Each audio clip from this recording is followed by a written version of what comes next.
The recent viral explosion of 16-year-old Gout breaking one of the last Usain Bolt age grade world records is talent we haven't seen in at least a few months. That is not human! I'm really not kidding. The once corrected Gout by his father, but now re-corrected to Gout by Gout himself, is the most recent flavour of the month. And that's not a diss on him at all. It's just that the last 3 years has introduced the fastest crop of youth athletes we've ever seen. He's smooth, ran 10:38 in the heats. Look at this young man fly! Look at this! The kid's coming back! Divine Iheme now powers away. In addition to Gout, in 2024 alone, we saw the first ever high schooler to run sub 10 seconds legally. 17-year-old Christian Miller. And these weren't just small margins. Over the course of his season, he ran under 10 seconds, just as many times as he ran over it. 9.93 seconds in April, 9.95 in June, and then 9.94 and 9.98 at the US Olympic trials. Clearly, these are world-class times. But what's more impressive is the world-class consistency. Because Christian Miller gave us as many, or slightly less sub 10 performances as these athletes. And he did it with significantly less races. Again, I reiterate, this was the resume of a 17-year-old. Then there's 16-year-old Quincy Wilson, stealing headline after headline year round, lowering the age grade 16 world record in the 400 meters 6 times, just week after week posting world records. But his greatest work was showing up to the US trials with a personal best of 45.13 seconds.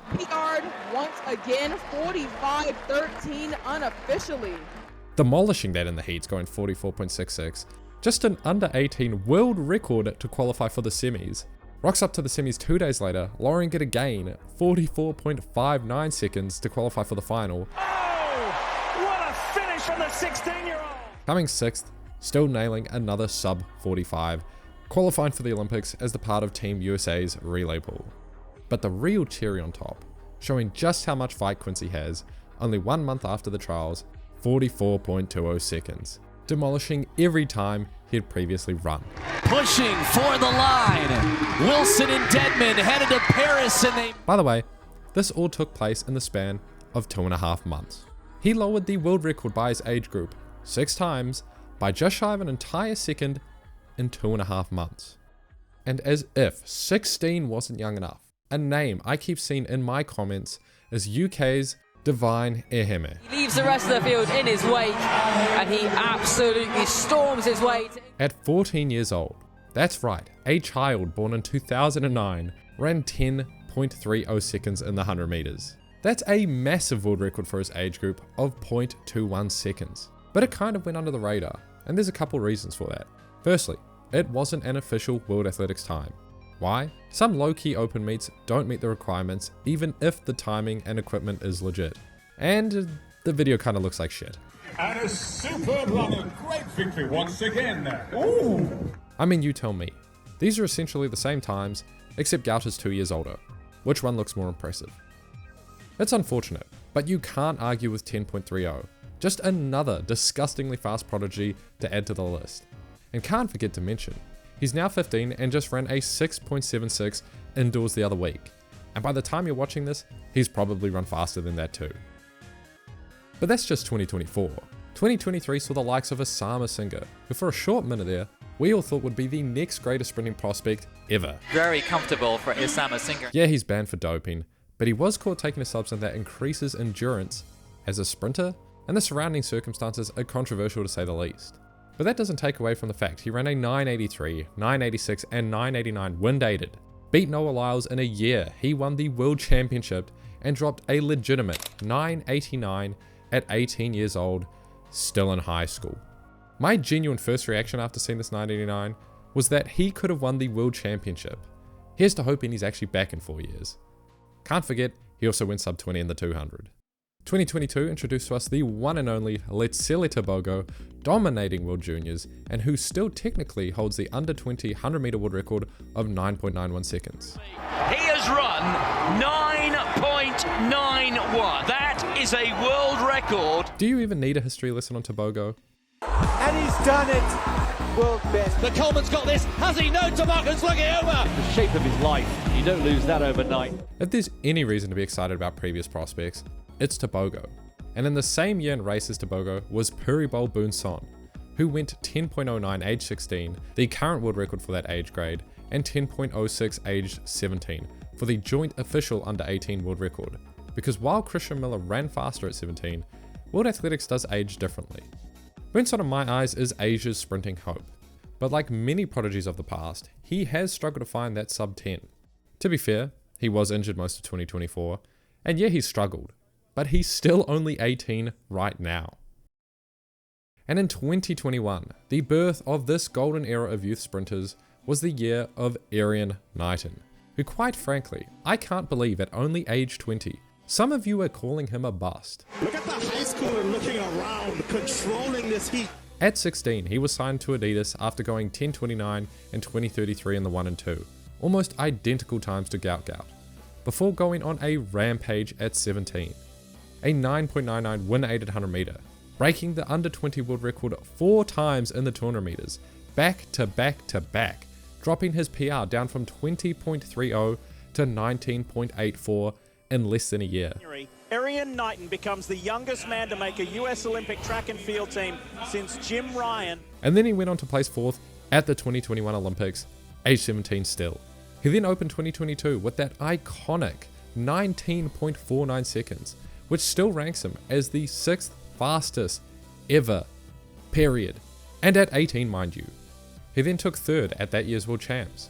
And 2023 was another solid year of 19.7s galore. He also came 2nd in the World Champs, but didn't dip below that 19.7 barrier. In 2024, he was suspended half the season for a case that would later be thrown out. So he was only allowed to start racing a couple months before the Olympics and still managed to claw his way to a semblance of form to still net a 4th place at those games. Knighton's expectations were just so high. Last season and even 2023 were considered to be disappointing. But just looking at raw numbers, this consistency at age 20, he has 10 more years to build on this at least.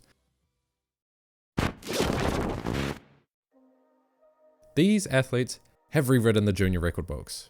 By Iheme because he's so ridiculously young. 4 of these athletes sit atop the all-time list for the under 18 men's 100 meter. 3 make up the top 5 in the under 20 100 meter. 3 again in the under 18 200 meters, and 3 in the under 20 200 meter. Out of the 20 available spots atop the all-time leaderboards for junior sprinting, 12 belong to athletes from this video alone, while a further 15 are from athletes in the last 3 years. This is fucking absurd. And yeah, that's right, there are 3 other athletes who in any decade would have been generational athletes, but compared to the freaks of today, they've basically been overlooked. Great performance! 997! Wow! This isn't just recency bias or the sport evolving as a whole, because no other junior leaderboards in any other event or gender is seeing the same evolution. We are seeing the birth of the next golden age of men's sprinting in front of our very eyes. I swear I say this every year, and then kids keep just getting faster. But the real question burning in the back of my mind is, how are they doing it? For an entire century, British cycling had been nothing short of shit. Performing so terribly, top European bike manufacturers wouldn't sell to them because it might hurt their brand. But in 2003, they hired a new performance director who introduced the 1% philosophy. They made bike seats comfier, tires grippier, wore heated shorts for ideal muscle temperature. On top of that, changed mundane things like washing their hands more thoroughly, customized pillows and mattresses, painting their bike storages white as to see dirt better so their bikes would be ever so slightly better maintained. Within 4 years, they won 60% of medals at the Olympics. And within 8 years, set 7 world records at the 2012 London Olympics alone. And in track, unintentionally, we're seeing a similar 1% evolution. Shoes are better than ever, no matter the brand. Tracks are getting bouncier, harder, faster. The age of accessible information means training is getting better across all levels of the sport. Nutrition is so good in the developed world, kids are hitting puberty earlier than any other decade in history, and with social media, there's an increase of opportunity for youth athletes to showcase their talents and get spotted. Add all these 1% variables together, in addition to genuinely some of the greatest talent we've ever seen in youth sprinting, and you get teenagers on a record book rampage. Better equipment, earlier puberties, better training, peaking early. What does this mean for their future? Well, I don't know, but I can make an educated guess. We've seen top junior talents from decades prior end up arrested as professionals in the elite space, or Usain Bolt himself. I mean, once you're this fast, it's pretty damn hard to mess it up.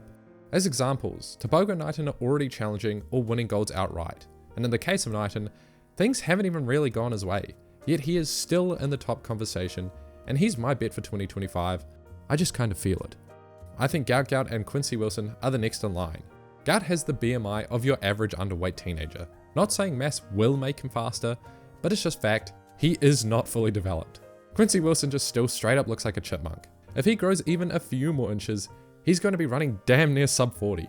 That's a joke, don't take that seriously. Divine Iheme is actually just too young to give any real introspective, besides the fact that holy smokes, he is fast.